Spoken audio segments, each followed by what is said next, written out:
మీకు ఈ విషయం తెలుసా? కోటి దేవతలలో ఒకరు మిస్.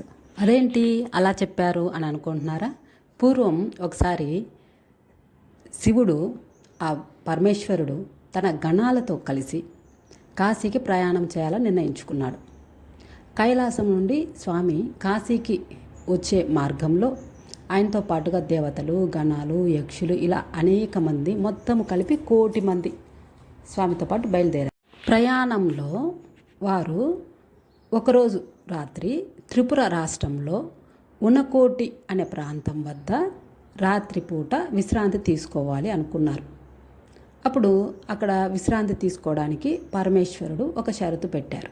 ఏమని అంటే, అందరూ ఖచ్చితంగా ఉదయము సూర్యోదయానికంటే ముందు మీరు లేగిస్తే అందరం మళ్ళీ ప్రయాణమై కాశీకి చేరుకోవాలి, కాబట్టి అందరూ కూడా సూర్యోదయానికి ముందే లేగవండి అని చెప్పి స్వామి రాత్రి విశ్రాంతి తీసుకునే ముందు చెప్పారు. అయితే అందరూ అలాగే అని చెప్పేసి అందరూ విశ్రాంతి తీసుకొని పడుకున్నారు. అయితే అలసినటువంటి వారైనటువంటి ఆ దేవతలందరూ ఉదయము స్వామి పరమేశ్వరుడు చెప్పిన విధంగా సూర్యోదయానికి ముందు ఎవరూ లేగవలేదు.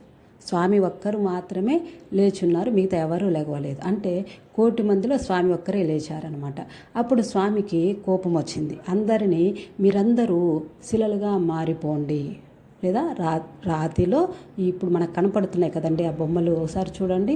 అలా రాతిగా మీరు మారిపోండి, రాళ్ళుగా మారిపోండి, అంటే శిల అన్న రాయన్న ఒకటి, అలా శిలగా మారిపోండి అని చెప్పడంతో అందరూ ఆ విధంగా శిలలుగా అయిపోయారనమాట.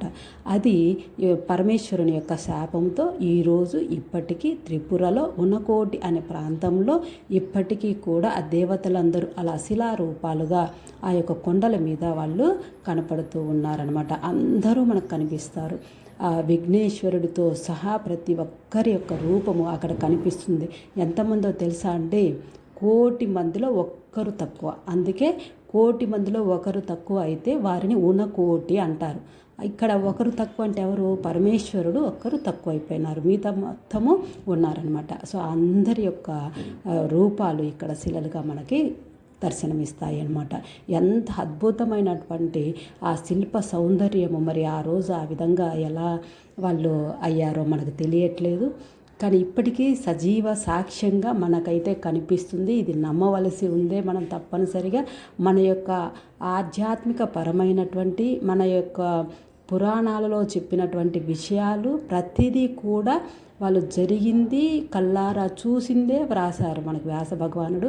అలా మనం ఈరోజు ఈ ఉనకోటిలో ఉన్నటువంటి ఈ యొక్క దైవ రూపాలని, శిలలుగా మారినటువంటి వాళ్ళందరినీ మనం ఇక్కడ చూస్తున్నాం అన్నమాట. ఎంతో అద్భుతమైనటువంటి ఆ యొక్క దేవత శిల్పాలు లేదా దేవతా రూపాలు మనకి అక్కడ దర్శనమిస్తాయి.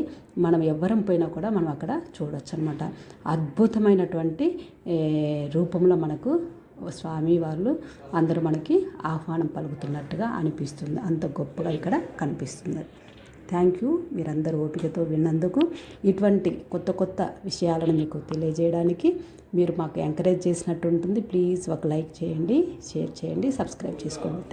Thank you once again.